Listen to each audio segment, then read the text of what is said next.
Bazalwane ungithema ngibona lapha kwi-program ekubhaliwe ukuthi sizophatha amapeni namaphepha.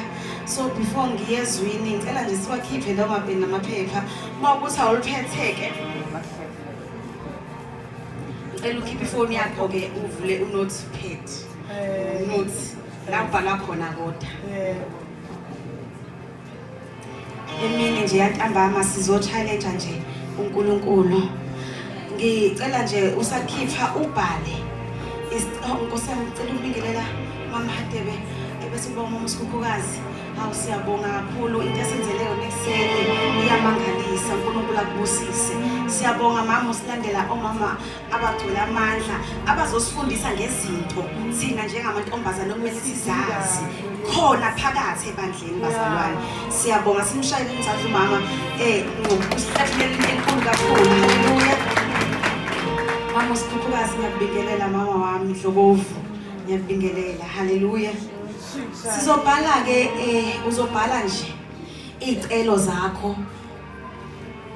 Into nje noma ake ngithi ungabhali nje kube kuningi awukubhale nje into ofuna uNkulunkulu akwenzele yona. It's either ufuna kwenzele wena personally noma ufuna kwenzele yona ayenzele ibandla. Ubhale nje. Cela ukubona wonke umuntu ebhala bazalwane. Bhalani bazalwane task nje activity senze activity. Haleluya. Bhalani bazalwane khona abangafuna ukucela lutho kuNkulunkulu. Haleluya. Haleluya. Bhala nje isicelo sakho lento ofuna uNkulunkulu akwenzele yona. Haleluya. Sisabhala ke sizophuthuma sivule ku-Ephesians chapter 2. Haleluya. U-Efesu chapter 2 sizofunda uverse 1 to 3.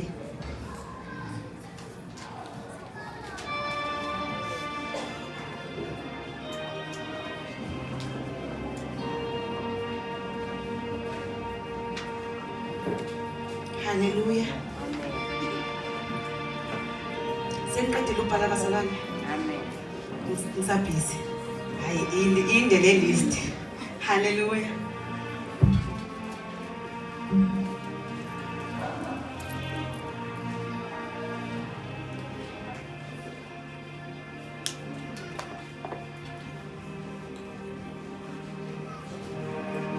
Haleluya. Kahlulwa lutho Jesu. Kahlulwa lutho. Kahlulwa lutho Jesu. Kahlulwa lutho.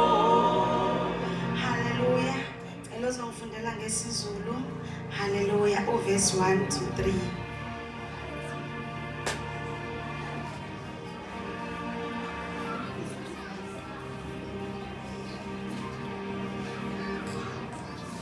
Khona thola Ephesians 2 verse 1 to 3. Abezizwe bahlanganyela nabaJuda insindiso yomusa. Ephesians okay, yeah. Okay, yabonga. Yeah.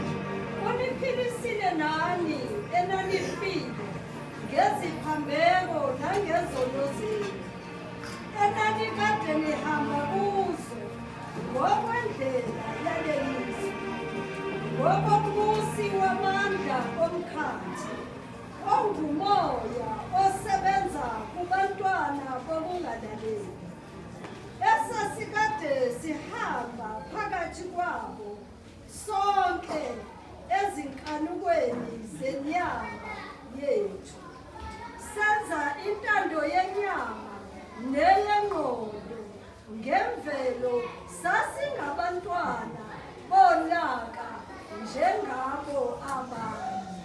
Haleluya. Ngicela sibambe lapha sikhuleke emayigama likaJesu. Ungcwele Jehova uNkulunkulu wenkosi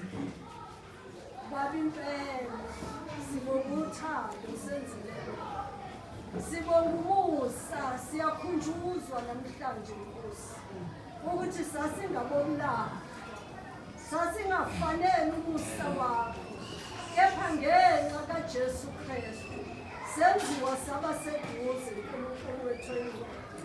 Moya ongcwele kaThixo ntambama Nkosi siyamusa ke kuwe senifundile izwi lakho Thixo malingadluli nje kepha Nkosi makuhlale enhliziyweni zethu njengalokho esho uDavide athi ngiyakulonda Thixo izwi lakho enhliziyweni yami ukuba ngingoni kuwe ngengqondo yethu Jesu siyacela ukuba iguquke uNkulunkulu wethu oyingcwele yenziwe ibe yintsha njengalokhu lisho izwi lakho ukuthi umuntu make Kristu uyisidalwa esisha konke kuyadlula ney'nkanuko zenyama nakho konke sizele Moya Ongcwele ethambane egameni likaJesu. Hallelujah. Lithe lesilungu uthe asiwahumushe. Hallelujah. Nami ngizolihumusha nge-understanding yami bazalwane. Hallelujah. Lithe iBhayibheli we were once dead in our sins and in our transgressions. Hallelujah. Okusho ukuthi sasifile eziphambekweni zethu bazalwane sasifile. Hallelujah. Lithi iBhayibheli we lived in sin like the world does. Hallelujah bazalwane.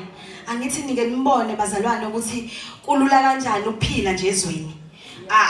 Akunamthetho, akunambandela, uyaziphilela nje. Kulula bazalwane. Kodwa uma somele uphile insindiso kuba ngathi kunzinyana, kuba ngathi kuhambeka kanzima. Ngithi siyavuma bazalwane. It effect nje leyo. Ayidingi ukutoliwa, it effect.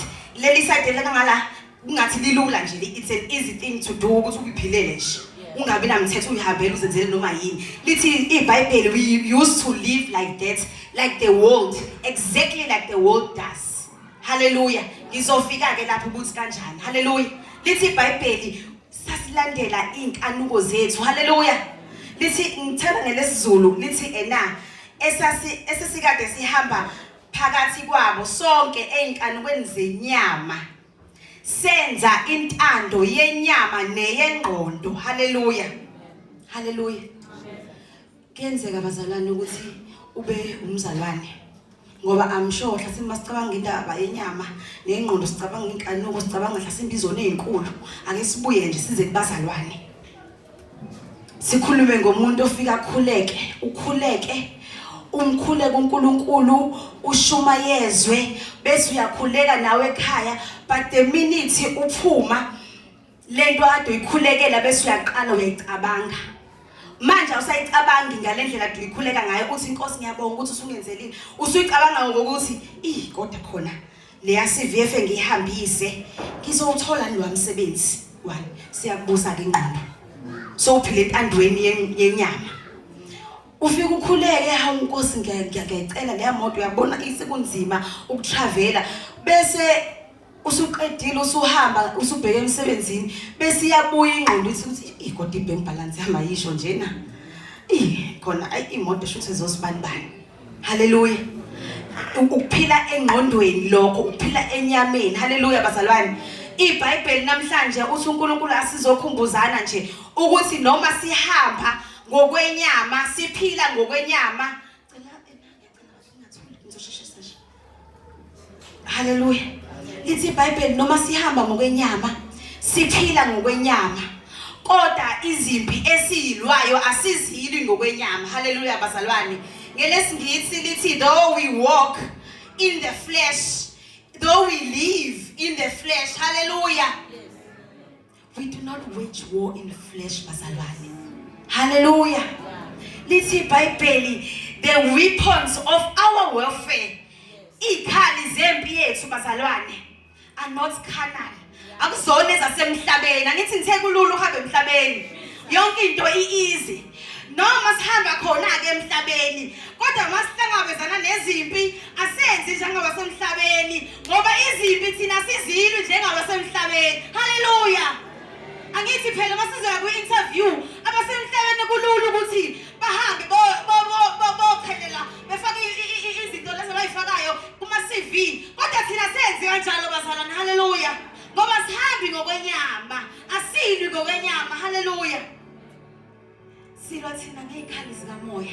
elithi iBhayibheli they are mighty and they are powerful through God. Hallelujah. Ikhale esilwa ngani iziphi zethu zi-mighty bazalwane. Hallelujah. Zi-powerful. Ukwenzani ke bazalwane? Before ngene lapho into eyenza ukuthi isikhathini esiphila kusona kade kukhulekwa ngithandile umkhuleko wenziwe ukukhulekela abantwana ukukhulekela ibandla ngoba sesiphile esikhathini sentsha abazalwane ukulawula umqondo isifo esokulawula umqondo bese kuzawuthiwa i-depression sesiphile esikhathini se-anxiety lapho nomqondo wakho uzongakwazi ukustopha ucabanga izinto ezinegative ngesimo sakho ekubeni umzalwane izwi uyalazi kodwa ingqondo yakho izogcila indlinze kuzo zonke izinto ezinegative ngesimo sakho uthi awu kodwa nkosikazi ngithandaza akuwona umdlinze uNkulunkulu afuna sidlinze ngawo lowo uNkulunkulu uthe ezwini lakhe lencwadi yomthetho mayingasuki endebeni zomlomo yethu uthi kuseni muvuka dliza ngayo ntambama uyolala dliza ngayo emini sitha masikhumbuza isimo sakho siye emuva dliza ngezwi laNkulunkulu. Haleluya, haleluya. Lezi ikhali ke zakwamoya akhuluma ngazo uPaul kuCorinthians uthi ezokwenzani. Haleluya. Uthi ezokubreak every stronghold. Haleluya bazalwane. I-stronghold ikuphi semqondweni wakho? Sizohlakaza, sizobreaka. Njengoba sizihlangene lana sizohlakaza okusemqondweni okwenza ukuthi imicabango yethu igcile ezintweni ezinegative ikhohle ukugcina ezwini likaNkulunkulu ngathi ngeimpilo zethu. Haleluya. Lithi iBhayibheli lezi ikhali masilwa ngazo we are breaking and we are uprooting bazalwane. Haleluya. Sizodiliza imicabango. Lithi we are casting down every argument and everything that holds itself about the knowledge of God. Yini kanti knowledge of God ilento eshiwo uNkulunkulu ezwini lakhe ngawe nangesimo sakho. Ingqondo yakho ayifuni ucabanga lokho, ifuna ukudliza ngesimo engabidliza ngezwi likaNkulunkulu. Athi kuPsalms 23, the Lord is my shepherd, I shall lack nothing good. Hallelujah. Yini singandlizi ngaleyo nto? Uvuke ekseni uthi the Lord is my shepherd. Uthe umama udiniwe.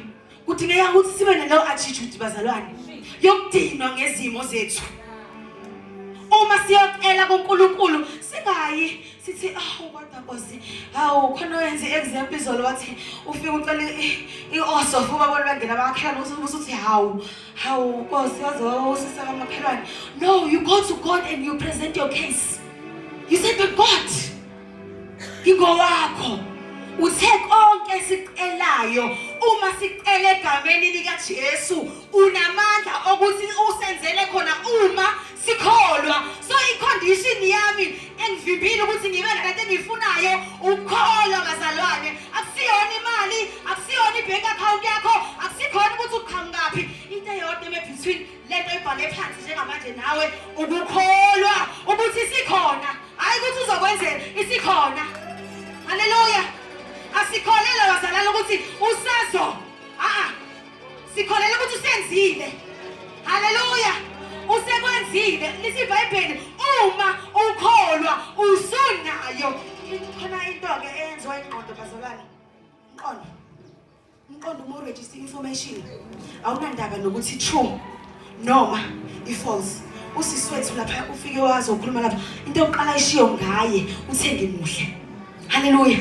I-information le ayirejistile emqondweni wakhe. Umqondo bazalwane bazalwane. Umqondo ufuna uregister into ofuna ukuyibona. Ungaspendi ilanga lonke uregister umqondo wakho ngesituation yakho negatively. Umqondo ufuna ukuthi uzuproduce kukhona ihormone ekhishwa umzimba uma uthola into entsha uthola dopamine uyajabula, it's a happy hormone. Ikhona lento ukuthi usunayo uyicabanga uzuhleke uyibone makuyimoto ubone usugibela ubone usufonela umngane wakho uthi hayibo ninendaba mathini into into ecela uNkulunkulu kanjalo. Hallelujah. Ifuna uNkulunkulu size kuyena ngalo hlobo lwefaith. Hallelujah. Singabuzwa inyama, singabuzwa imqondo, singabuzwa isimo. Hallelujah. Sihambe ngolunye uhlobo lokukholwa. uNkulunkulu akalifuni ibandla elistagnant bazalwane. Mele masimi la simkhonze njengeinkulungwane. Simkhonze like we are an international church. Hallelujah.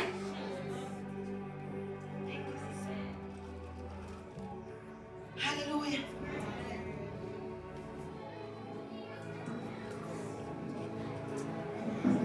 Lithi iBhayibheli,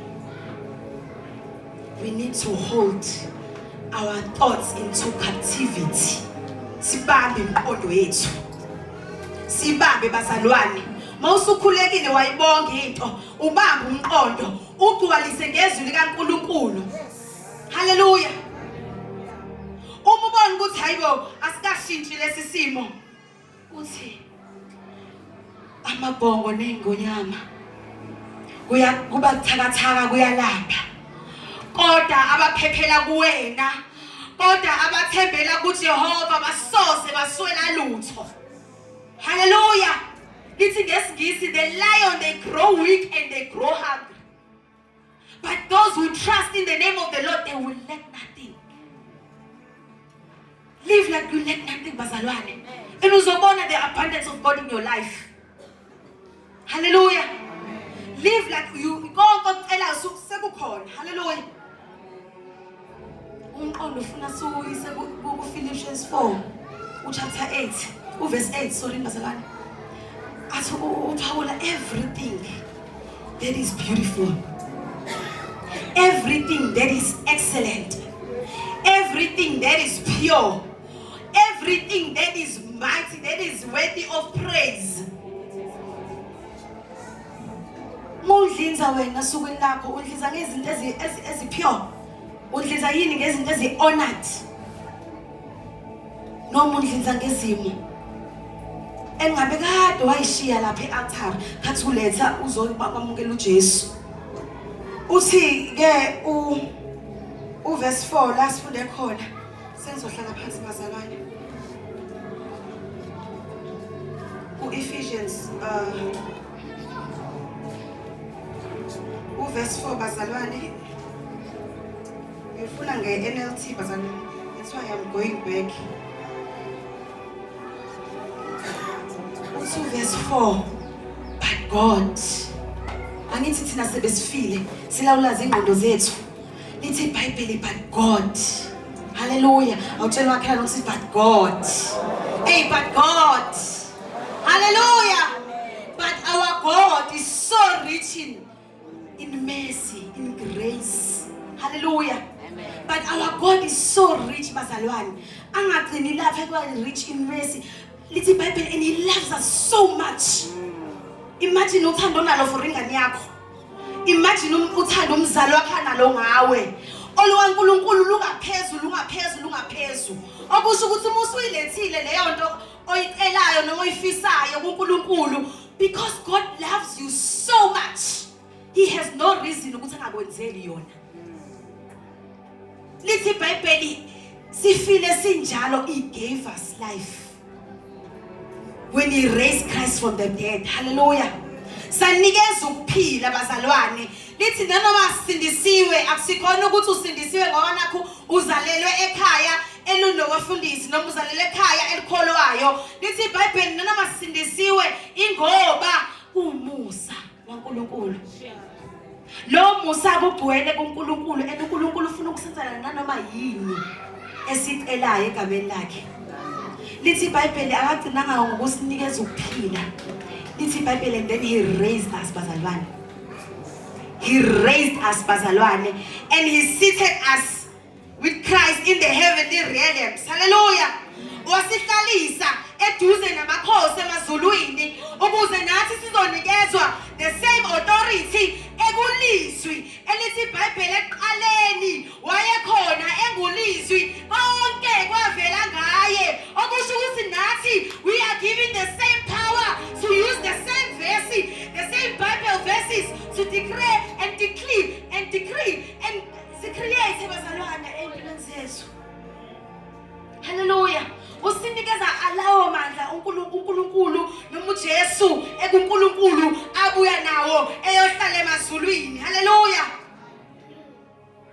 athi obhalayo ngokufa kwenkosi uZiya. Hallelujah. Kwakumele kube khona ukufa bazalwane. Hallelujah. Ukuze ambone uJehova. Hallelujah. Nathi kumele sibulale ingqondo yethu le efuna ukugxila ezintweni ezokuthi khona izinto ezi-impossible kuNkulunkulu. Lithi iBhayibheli, is there anything too hard for the Lord? Hallelujah. Kukhona yini okumehlulayo uNkulunkulu? Sikhona yini isimo esingaphezulu kwaNkulunkulu? Hallelujah. Glory to Jesus. Sifuthume bazalwane, sengiyaqeda sengiyavala.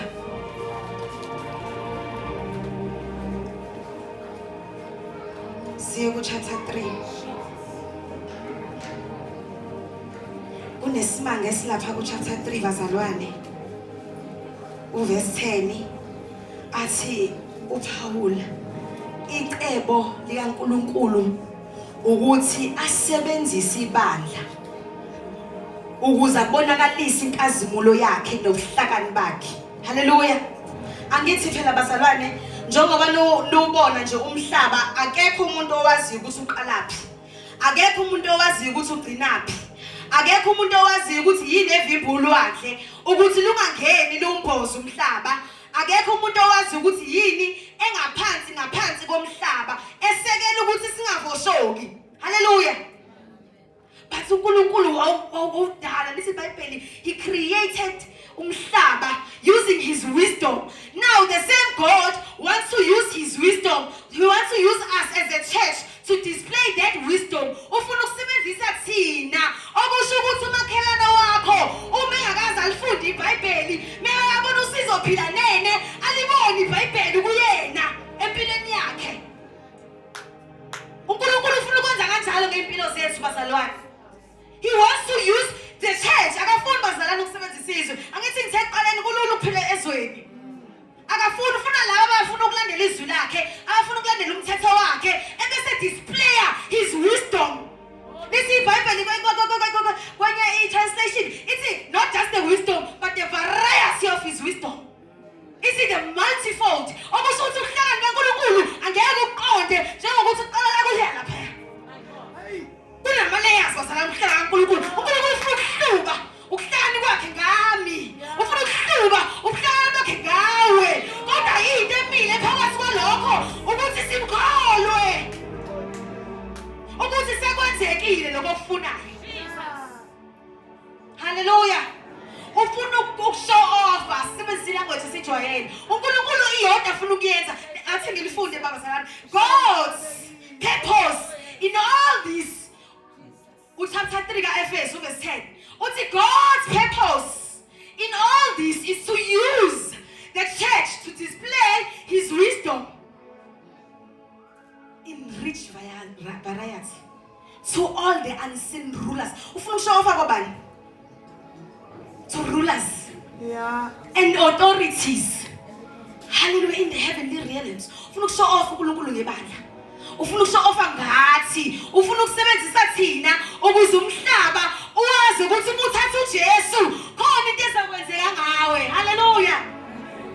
Ufuna ukushow off uNkulunkulu athi thatha mina bese show off ngawe, asebenzise wena. Ungashumayezanga umuntu omsebenzini wakho. Ungashumayezanga umuntu emndenini wakho. Uthathe nje uJesu phela.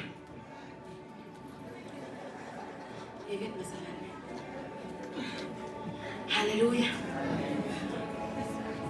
Glory be to Jesus. Hallelujah. Also Paul, when I think about these things, chapter verse 14. Hallelujah. Hey, hallelujah. Also Paul, when I think about these things, I kneel down and I pray to the God who created everything emhlabeni nasemazulwini. Hallelujah. And I pray ukuthi uNkulunkulu of unlimited resources.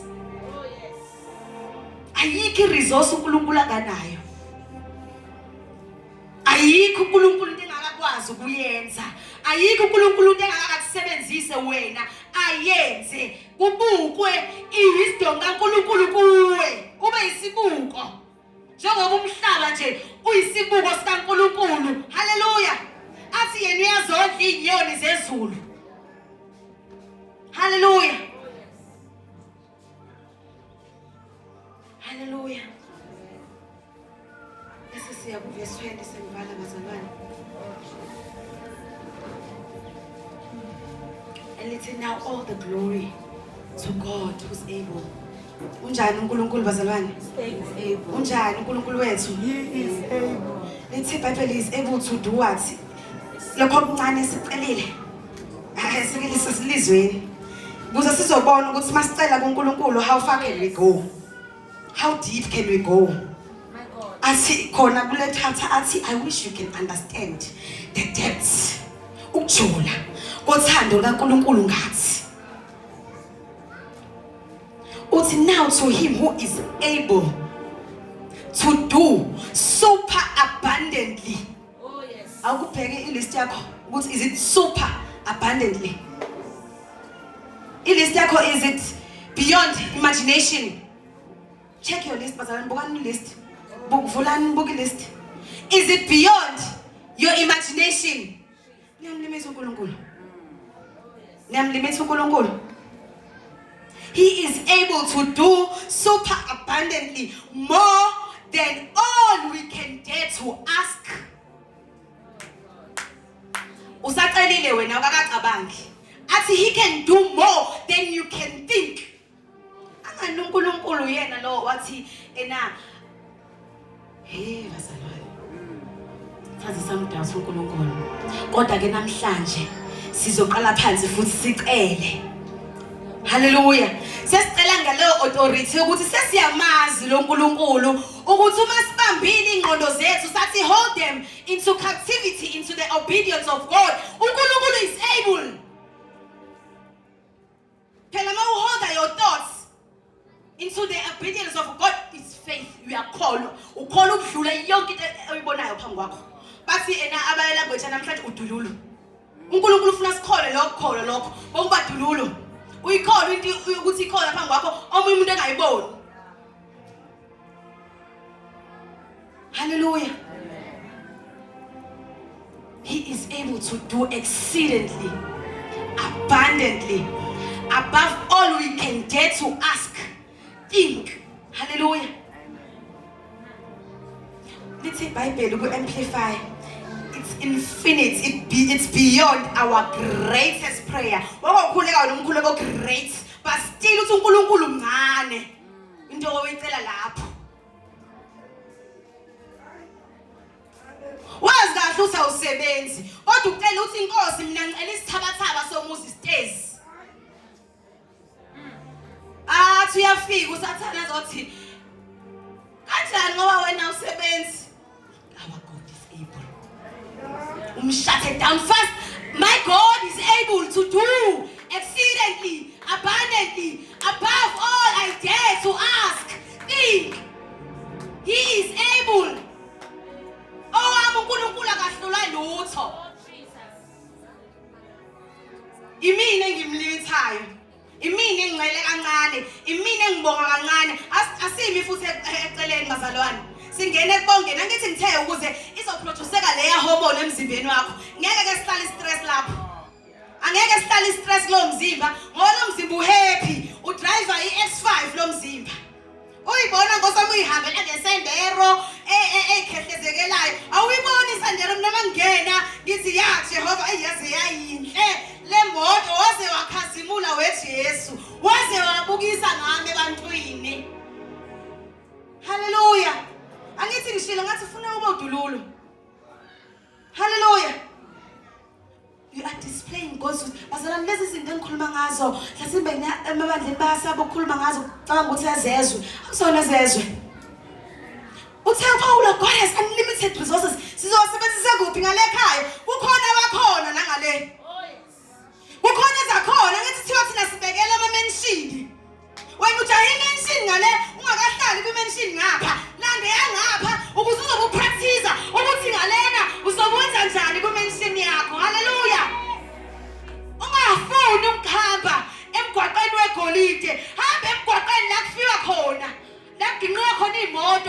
ukuthi ngase ngahamba emgwaqweni wegolide ubone umgwaqo wegolide ngapha before ufuna ukuhamba ngawo ngale. Our God is able to do exceedingly. Usayifunda le degree uyaqala wena uthi uyafunda nje usayifunda ubhalela exam awufundi wena ukuthi ufunda ama notes ume res ugqoke ijazi lakho lokumeli uthi sengimile ke phambi kweclient lami uqala usho umthetho awufundi wena ukuthi ngenzele nje ukuthola uDP ngenzele ukuthi ngiphase ufunda wena njengommeli uya kwicase uyayipresenta already wenza udokotela awusaxilongi wena incwadi usuxilonga isiguli usudlulile kwiprocess usungale kwi-finish line uphila kwi-finish line ingqondo yakho ayi-exist ey'ntweni engakenzeki ayi-exist ey'ntweni esazokwenzeka i-exist ey'ntweni esezenzekile lisho njalo iBhayibheli lithi sekwenzekile sekufeziwe sho njalo izolo wathi kufeziwe. Hallelujah. Our God is able bazalwane. Lithi iBhayibheli egcineni beyond our greatest prayers, hopes, dreams, according to his power that is at work within us. Ayikho lento esontweni bazalwane. Ayikho Sunday. It's within you. Uthe ubhuti ena ubaba Mazibuko uthe uJesu right engaphakathi. Mengaphakathi uyasebenza bazalwane. Sebenzisa lento enguJesu ikusebenzele every single day. Hayi umusiso ungavuki umoya usisondweni kuphela. Awuvuke every day endleleni yakho every single day. Uthi wena mina I live in abundance. Akukho inkinga nakho. And uma bazalwane lalelani uma kukhula wena as an individual angithi ukuze ushintshe i-situation ophila around yona you need to change wena kuqala. Asikwazi ukushintsha ibandla lonke kumele kushintshe umuntu oyi-one kuguquke wena mina nawe individually so. Hallelujah. Simkhole uNkulunkulu sihambe sikhole ukuthi uNkulunkulu is able. Hallelujah. Our God is able bazalwane. Namba manje bezosho njalo uNkulunkulu ukuthi he is able to do exceedingly abundantly. Athi ngithathe athi summon me to court and present your case. Mawusuka ke lana awuyi uthe mama siyangena ngeauthority uyomsummon uNkulunkulu umise court uthi take me to trial uthi tell me your story ngitshele ngibikele yakhe indaba uyombikela uNkulunkulu and umbikela awumbikeli ngelevel yalamhlabeni ngoba yena ukwazi ukwenza ongaphezulu. Hallelujah. Inkosi yomusa ngibusise ngiyabonga.